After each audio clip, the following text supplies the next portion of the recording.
Guys ಮಳೆ ಬರ್ತಿತ್ತು. I thought of going ಅಂದರೆ ಬೇರೆ ಪ್ಲೇಸ್ ಮಳೆ ಬಂದಮೇಲೆ ಬರೋಣ ಅಂತ, but it's gone now. Next melody.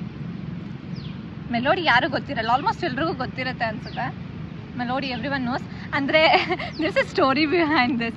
ನಾವು ಸ್ಕೂಲಲ್ಲೆಲ್ಲ ಲೈಕ್ ಯಾರ್ದಾದ್ರು ಬರ್ತಡೇ ಆದರೆ ದೇ ಯೂಸ್ ಟು ಗೀವ್ ಅಲ್ಲ, ಮೆಲೋಡಿ ಚಾಕ್ಲೇಟ್ ಕೊಡ್ತಿದ್ರು. ಸೊ ಅದಾದ್ರೂ ಫ್ರೆಂಡ್ಸ್ ಯಾರು ಬಂದು ಗೊತ್ತಿಲ್ಲದಿರೋರು ಕೇಳೋದು ಇದ್ರ ನೇಮ್ ಏನು ಅಂತ.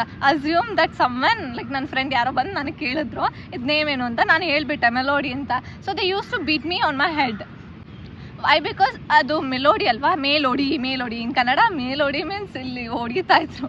ಸೊ ಆಮೇಲೆ ಎಲ್ರಿಗೂ ಅದು ಗೊತ್ತಾಗಿ ಯಾರಿದ್ರು ಚಾಕ್ಲೇಟ್ ನೇಮೇ ಹೇಳ್ತಿರ್ಲಿಲ್ಲ. ಈ ಚಾಕ್ಲೇಟ್ ನೇಮ್ ಹೇಳೋಕ್ಕೆ ನಮ್ಮ ಸ್ಕೂಲಲ್ಲಿ ತುಂಬ ಜನ ಹೆದರ್ಕೋತಾ ಇದ್ರು.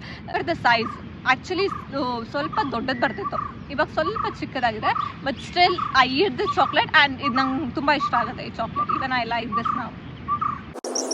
ಅಂದರೆ ಟೇಸ್ಟ್ ಅಂದರೆ ಅವಾಗ ಹೇಗಿತ್ತು ಟೇಸ್ಟ್ ಸೇಮ್ ಇದೆ, but there is a change in the size of the chocolate.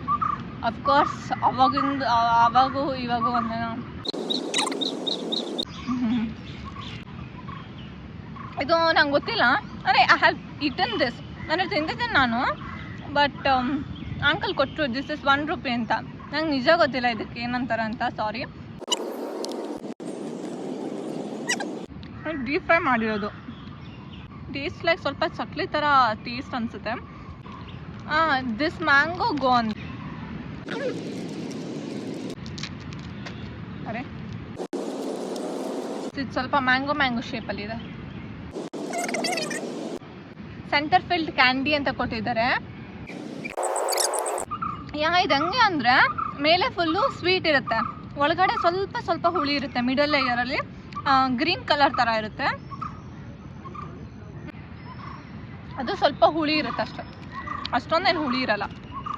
ನಾನು ಸ್ವೀಟ್ ತಿನ್ಬಿಟ್ರೆ ಜಾಸ್ತಿ ಏನು ತಿನ್ನೋಕ್ಕಾಗಲ್ಲ.